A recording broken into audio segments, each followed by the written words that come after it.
Wow, did anyone guess where I'm at? Yeah, that thing right above my finger, that's the Bach Tower. And that's Iron Mountain, the highest point in Florida. And I was trying to get there, and they closed an hour before I got there.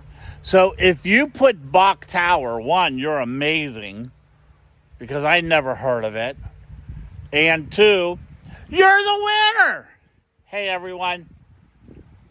This area is actually a bird sanctuary.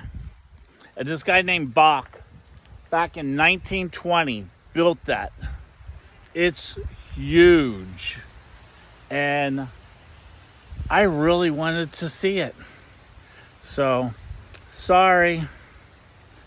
Maybe next time. Hey, please subscribe and follow. Bye.